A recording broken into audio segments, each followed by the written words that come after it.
Good morning students. આજે આપણે exam related એક નાનો એવો ક્વેશ્ચન બાકી છે એ જોઈ લઈએ. આઈ થિંક આ ક્વેશ્ચન 7 માર્કમાં પૂછાયો છે અને આના પછી એક નાનો એવો ક્વેશ્ચન જે દાખલાનો છે એ હું તમને બોર્ડમાં જ સમજાવી દઈશ.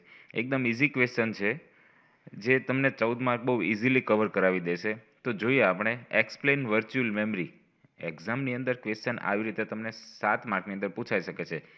Explain virtual memory. Simple fundamental તમને કહું તો વર્ચ્યુઅલ મેમરી એટલે શું કે રિયલમાં તમારી પાસે મેમરી ઓછી હોય. માનો કે મારી પાસે 100 GB જેટલું છે પણ મારે થોડુંક વધારે કામ છે, જરૂર છે, તો તમે એક એવી વર્ચ્યુઅલ મેમરી ક્રિએટ કરી શકો જે તમારું પીસી સ્ટાર્ટ હોય ત્યાં સુધી તમને એવી મેમરીનો યુઝ કરવા તમને મળી શકે.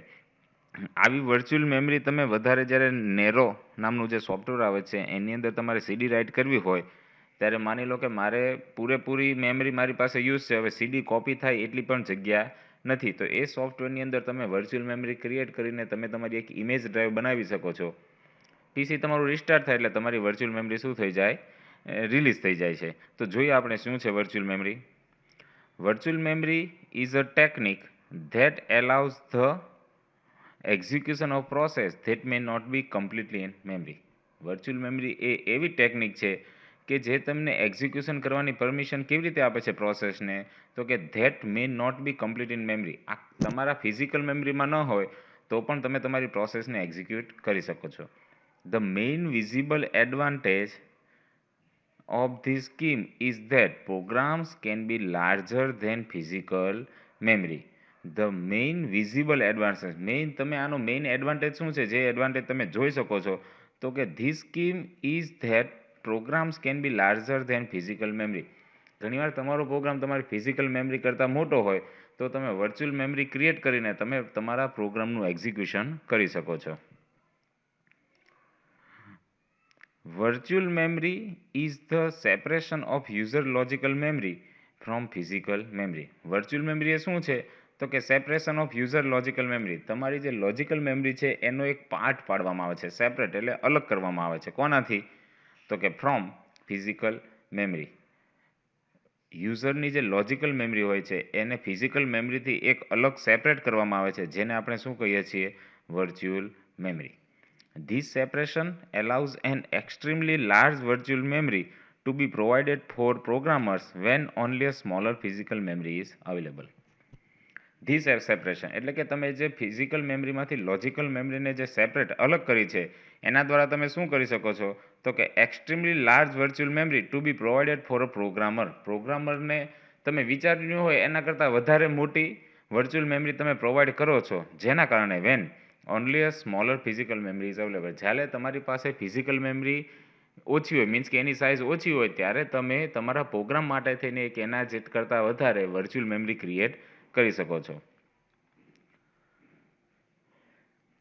Following are the situation when entire program is not required to load fully.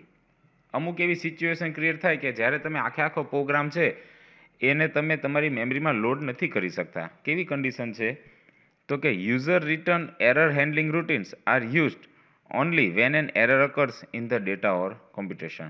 User error handling program તમે જ્યારે કરતા હોય એનો ઉપયોગ તમારે ક્યારે જરૂર પડતી હોય, તો કે only when an error occurs in the data or computation. જ્યારે તમારો ડેટા એન્ટ્રી કે કોઈ પ્રોસેસ ચાલુ હોય ત્યારે તમને એવું થાય કે ભાઈ એરર આવશે, તો એના માટે એરર હેન્ડલિંગ પ્રોગ્રામ છે એ કન્ટિન્યુ તમારે જરૂર પડતી ન હોય, અમુક જ ટાઈમ તમારે એને ક્રિએટ કરવો પડે.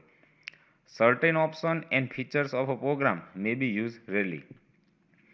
તમારા પ્રોગ્રામના અમુક એવા ફીચર્સ હોય જે રેર કેસમાં તમારે યુઝમાં આવતા હોય તો પણ તમારે એને મેમરીમાં રાખવા પડતા હોય.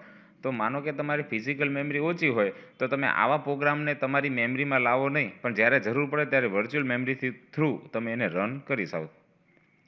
Many tables are assigned a fixed amount of address space even though only a small amount of the table is actually used. Many tables are assigned a fixed amount of address space. ઘણા table છે એ તમને fix સ્પેસનું ઘણા many tables R assign, એવા ઘણા બધા tables હોય છે કે જે તમને કેવી રીતે અસાઇન કરવામાં આવે છે, તો કે any fix amount of address space. તમારી એ જે ટેબલ તમને અસાઇન કરેલું હોય છે એ ટેબલની એડ્રેસ સ્પેસ કેવી હોય છે, ફિક્સ હોય છે. Even though only a small amount of table is actually use. રિયલમાં તમારે નાની એવી જરૂર હોય, ઇવન ધો સ્મોલ અમાઉન્ટ ઓફ મેમરી, નાની એવી મેમરીની તમારે જરૂર હોય તો પણ તમને ઘણીવાર ફિક્સ એમાઉન્ટ આપી દે કે ભાઈ તમારું ટેબલ છે 100 MBનું આ બોક્સ તમારું. હવે તમારે રિયલમાં જરૂર હોય ખાલી 1.5 MBની, તો પણ તમને કેટલું પ્રોવાઈડ કરવામાં આવે છે? 100 MBનું ઘણીવાર પ્રોવાઈડ કરવામાં આવે છે. ઘણીવાર 100 MBનું પ્રોવાઈડ કરવામાં આવે છે અને તમારે જરૂર હોય 105 MBની, તો 5 MB માટે તમે વર્ચ્યુઅલ મેમરીનો યુઝ કરી શકો છો. The ability to execute a program that is only partially in memory would counter many benefits.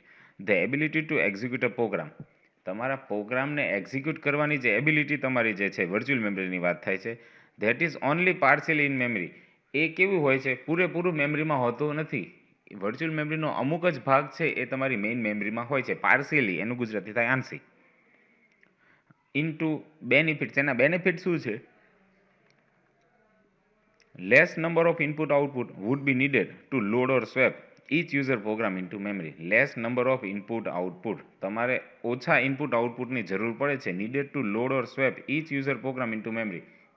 મેમરીની અંદર દરેક પ્રોગ્રામને લોડ કરવા માટે તમારે ઓછા ઇનપુટ આઉટપુટની જરૂર પડે છે. A program would no longer be constrained by the amount of physical memory that is available. A program would no longer be constrained. તમારે અમુક એવો પ્રોગ્રામ કે થોડા ટાઈમ અમુક એવા પ્રોગ્રામની લાંબો સમય માટે તમારે જરૂરિયાત હોતી નથી. The amount of physical memory that is available. અને એવી વખતે તમારી પાસે ફિઝિકલ મેમરી અવેલેબલ ન હોય તો અમુક એવા પ્રોગ્રામ જેવો છે કે થોડા ટાઈમ માટે જરૂર છે તો એને વર્ચ્યુઅલ મેમરી દ્વારા તમે લાવી શકો છો. Each user program could take less physical memory. Each user program could take less physical memory. દરેકે દરેક યુઝર પ્રોગ્રામ છે એ ફિઝિકલ મેમરીનો ઓછો ઉપયોગ કરે છે. More programs could be run the same time. મોટાભાગના પ્રોગ્રામ છે એ એક જ સમયે શું થતા હોય છે? રન થતા હોય છે. With a corresponding increase in CPU utilization and throughput.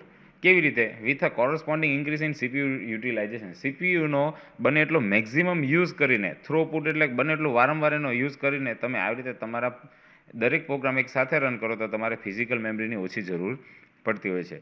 Virtual memory is a commonly implemented by demand paging.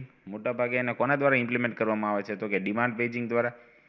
It can also be implemented in a segmentation system.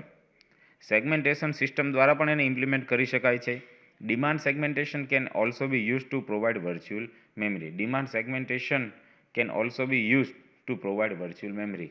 એ વખતે પણ તમે વર્ચ્યુઅલ મેમરીનો ઉપયોગ કરી શકો છો ડિમાન્ડ સેગમેન્ટેશનની અંદર. આ વાત થઈ આપણે વર્ચ્યુઅલ મેમરીની. હવે આપણે એનો ડાયાગ્રામ જોઈએ. આ ડાયાગ્રામ દોરો ખાસ જરૂર છે એક્ઝામની અંદર.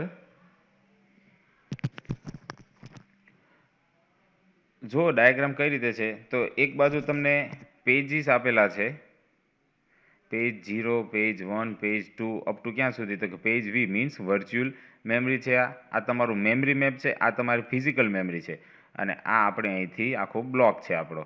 આવી રીતે તમે આ વર્ચ્યુઅલ મેમરીનો જે ડાયાગ્રામ છે એ ડાયાગ્રામ તમારે ડ્રો કરવાનો હોય છે એક્ઝામની અંદર. આ વાત થઈ આપણે વર્ચ્યુઅલ મેમરીની. આ વર્ચ્યુઅલ મેમરી પૂરી થાય એટલે આપણે એક નાનો એવો ક્વેશ્ચન જોવાનો છે જે છે page replacement algorithm. Page replacement algorithm કેટલા છે ને કઈ રીતે એક્ઝામમાં આવે છે એને આપણે બોર્ડ દ્વારા નેક્સ્ટ લેક્ચરમાં સમજીશું. તો આ ક્વેશ્ચન ખાસ તમે લખીને સમજી લેજો. વર્ચ્યુઅલ મેમરી એકદમ ઇઝી ક્વેશ્ચન છે અને આઈ થિંક તમને 7 માર્કમાં પૂછાય તો આરામથી આ વર્ચ્યુઅલ મેમરી તમે લખી શકશો. Thank you.